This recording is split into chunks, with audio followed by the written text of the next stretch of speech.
Hi guys, we are in week 14 and we're starting a new unit this week. So make sure you're all caught up on all your other assignments from all the other units we've done. If you are not, it is really important that you talk to me, all right? If you communicate with me, we can work something out. We can make sure you get all taken care of. But if you don't talk to me, then we can't do anything about it. So if you're behind in anything, if you've got missing assignments, reach out to me, all right? So this new unit that we're going to do is a news article unit. So we're going to be reading a lot of newspapers, looking at a lot of news stories. You can watch like the local news and kind of analyzing those. And then for your end of unit assessment, you guys are going to be writing your own news article. And you'll also, in that news article, the springboard activity says that you will create two pieces to go with it, either a poster, cartoons, letters, pictures. I'm just going to require that you do one of those. So you're going to write your news article, and then you're also going to include a poster or a picture or a cartoon or something like that, all right? Just one. Springboard activity says two. I'm going to reduce it to one, all right? So for activity 3.1, pull up that springboard activity and look at what you're going to be asked to do. And then I want you to answer these two questions that I have in the announcements and assignments. First question is, how do news outlets impact public opinion or public perception? So how does what we see on the news shape our opinion of what's happening? And then the second one, how does a writer use tone to advance an opinion? So how does a writer's tone in their article persuade us or impact our opinion of that topic being discussed? All right? So that's 3.1. In 3.2, you are going to read the First Amendment rights. So we've all heard about our First Amendment rights, right? You're going to read it. It's tiny, but there are a lot of crazy words in it. So there is a list of words that I want you to define: respecting, establishment, prohibiting. Define all those words. You can Google them. You can look them up in a dictionary. You can define them however you want.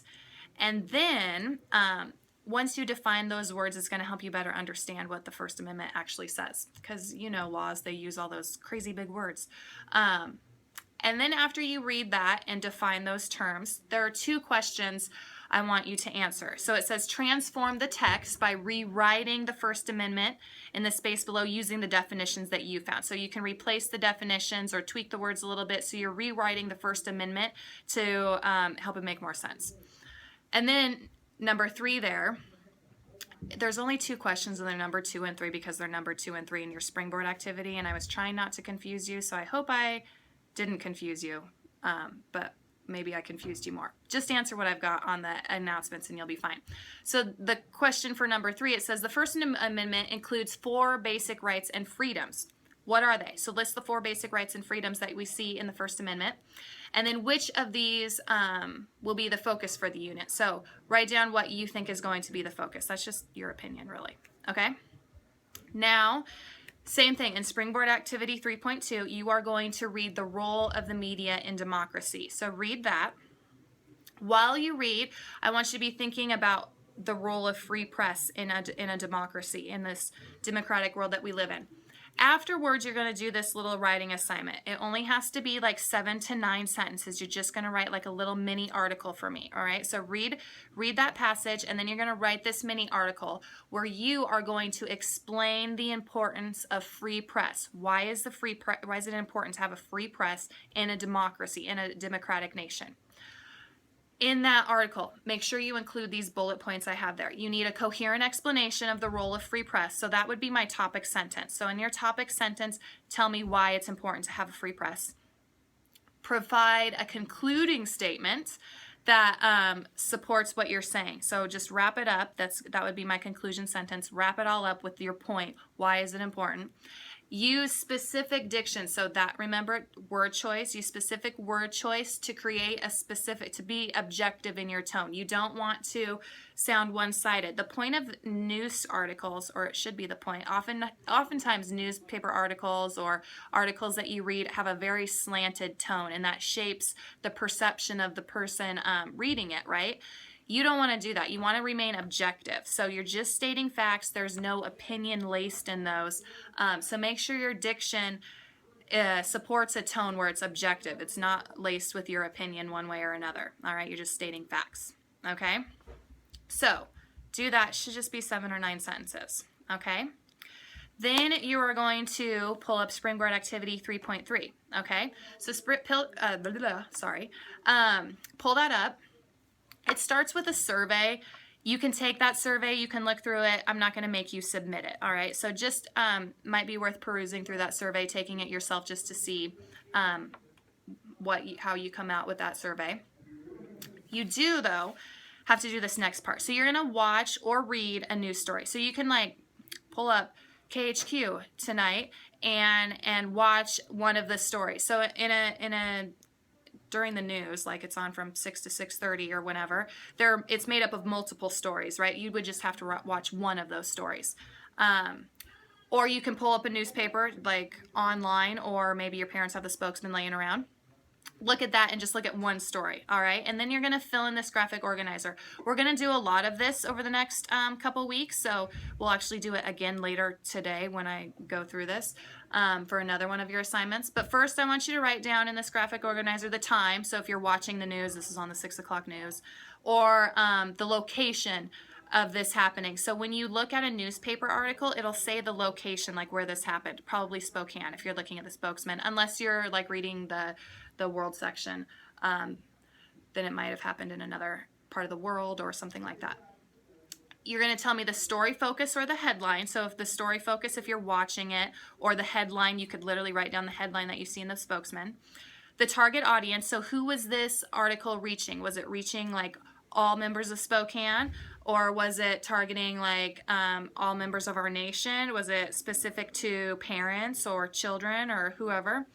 And then the perspective on the issue covered. What was their perspective? What was their like opinion that they were kind of showing us? All right. So fill that out. In Springboard Activity 3.3, you'll also see a writing prompt, but I'm not going to make you do it. Okay. I'm trying to ease up on stuff this week so you guys have an opportunity to kind of get caught up with anything you need to get caught up with. So don't do that writing assignment. You do have to, though, answer the one question I have there. It's simple. How did the news story tailor the article or presentation to reach the target audience? So what did they do specifically to reach the people they wanted to reach? Just answer that question in like 1 to 2 sentences. Okay? Now, Springboard Activity 3.4. It's just called newspapers.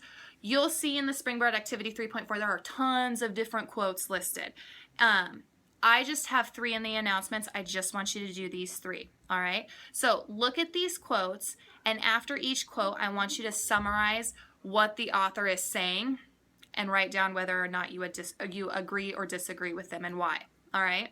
So the Springboard Activity says to do like all those 10 quotes or however many they had. I just picked 3. I put them in here, just do those 3. So read through them, summarize them, tell me whether or not you agree and why. So it's just like 2 to 3 sentences per quote that you have to write, okay? And only those 3 quotes. So then, down below, like I said earlier, throughout this unit, you are going to be looking at newspaper articles or news stories on the news. In the Springboard Activity, it talks about doing like, I don't even know how many I don't remember, tons. They wanted you to read like 20 or something. I just want you to do it 1 for each week, all right? Because we're going to be looking at you guys are going to see a lot of news articles and news stories. You don't have to do more than what we're doing. So I just want you to do 1. So you will see this graphic organizer on your assignment next week and the week after, but I just want you to pick 1 news article of your own, or watch 1 news story on the nightly news or morning news if you're up that early. And you're going to fill in this graphic organizer, okay? So you're going to tell me the date that this story aired or it was printed. You're going to tell me the story headline. You're going to tell me the topic. You're going to tell me the target audience, who were they trying to reach, and then you're going to give me 1 significant quote. So that's a lot easier if you're doing print, because then you can just look back and find a good quote. If you're watching the news, maybe you have a DVR and you can go back to a specific quote so you can write it down, or be quick to write it down while you're watching it, all right? So just be aware that you need a quote if you're watching, because it's harder to write down a full quote if you only hear it once and you can't look back to see it. All right, so this is our first like getting some exposure with newspaper articles because we're going to have to write one for our embedded assessment, okay? So be looking through these. Make sure you get all these assignments done. I tried to make it a little bit less this week so you guys can get caught up. Reach out to me if you need to though, all right? Remember, communication is the biggest thing. So talk to me if you need some help, all right? Or if you're feeling behind or if you're missing a lot of assignments. If you talk to me, we can figure something out, I promise, all right? I will see you guys next week. Take care.